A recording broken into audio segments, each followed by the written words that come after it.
చాలా మంది స్ట్రీట్ ఫుడ్లు తింటూ ఉన్నారు. Yeah. మన ఫుడ్ నేచర్, కల్చర్ అన్ని పానీపూరి మారిపోతూ ఉన్నాయి. తింటారు. Obviously not having a proper food అన్నది మనం తీసుకోవట్లేదు. Yeah. సో ఇలా బయట స్ట్రీట్ ఫుడ్స్ అవన్నీ తీసుకుంటున్నప్పుడు మనకి ఎలాంటి టైప్ ఆఫ్ ఇన్ఫెక్షన్స్ వచ్చే అవకాశాలు ఉన్నాయి?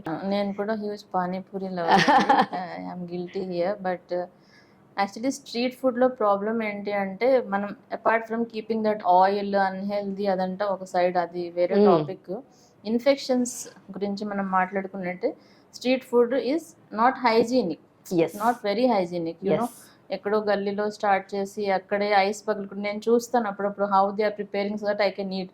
ఐ హావ్ సీన్ దట్ పెద్ద ఐస్ బ్లాక్ తీసుకెళ్లి కింద పెట్టేసి దాన్ని బదులు కొట్టి అది తీసుకొచ్చి వేసేస్తారు. లేదంటే అక్కడే వాళ్ళు మార్నింగ్ నుంచి ఈవినింగ్ అంటూ ఉంటారు కాబట్టి అక్కడ ఏమి ప్రాపర్ ఫెసిలిటీస్ ఉండవు, హ్యాండ్ వాష్ చేసుకోవడానికి వాటర్ ఉండదు. సో అదే బకెట్ లో నుంచి వాటర్ తీస్తారు, అది ఎక్కడో టచ్ చేస్తారు, ఏంటంటే చేస్తారు, అవన్నీ చెప్పలేము. సో అదే హ్యాండ్స్ తో తీసుకొచ్చి మళ్ళీ ఆ వాటర్ ఏదైతే యూస్ చేస్తారో that also is not a very sterile water. Surrounding లో ఏది దొరికితే అది తీసుకొచ్చి, సో అందులో నుంచి వచ్చే మెయిన్ ఇన్ఫెక్షన్స్ ఏంటి విచ్ వీ కెన్ ప్రివెంట్ అంటే, ఒకటి టైఫాయిడ్, అన్హైజీనిక్ కంటామినేటెడ్ వాటర్ వల్ల వచ్చేది టైఫాయిడ్.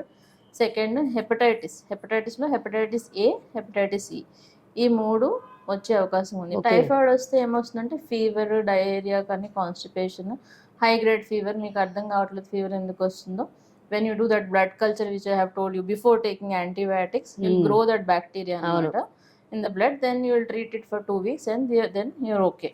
కొంతమందికి అది కాంప్లికేట్ అయ్యి సరిగ్గా ట్రీట్ అవ్వకపోతే ఈవెన్ ఇంటెస్టైన్ పెర్ఫోరేట్ అంటే పగిలిపోయే అవకాశం కూడా ఉంటుంది ఇంటెస్టైన్. తర్వాత ఆ బ్యాక్టీరియా మొత్తం అబ్డామిన్ లో ఉండడం వల్ల it can cause serious infection inside the body and then finally maybe can cause death also if it goes serious. So simple just fever నుంచి అక్కడి వరకు వెళ్ళే అవకాశం ఉంది పానీపూరి వల్ల.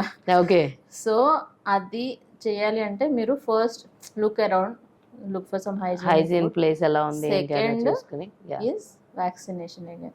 You have good thing is that you have vaccine for typhoid also. అది మీరు వదలలేని street food అనుకుంటే కొన్ని వ్యాక్సిన్స్ ఉన్నాయి, టైఫాయిడ్ కానీ, హెపటైటిస్ ఏ, హెపటైటిస్ సి కానీ. సో హెపటైటిస్ ఏ అండ్ ఈ ఏం చేస్తాయంటే fever, again lot of diarrhoea, severe diarrhoea, multiple loose stools and then liver failure.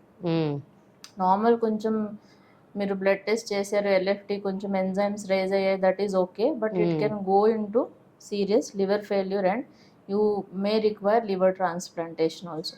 అంత సీరియస్ అయ్యే అవకాశం ఉంది మళ్ళీ. So again it is caused by food and unhygienic food or contaminated food and water. So ఈ రెండు కూడా మీరు amoeba, Entamoeba అంటారు, అలాంటి చాలా ఇన్ఫెక్షన్స్ ఉంటాయి through food bottle, apart from normal simple gastroenteritis. So ఈ 3 if you are very fond you should get vaccinated for hepatitis A, E and typhoid so that ఇంత సీరియస్ అవ్వకుండా. Hi everyone, Nenu mi Vedika. Please subscribe to Volgo Health. Don't forget.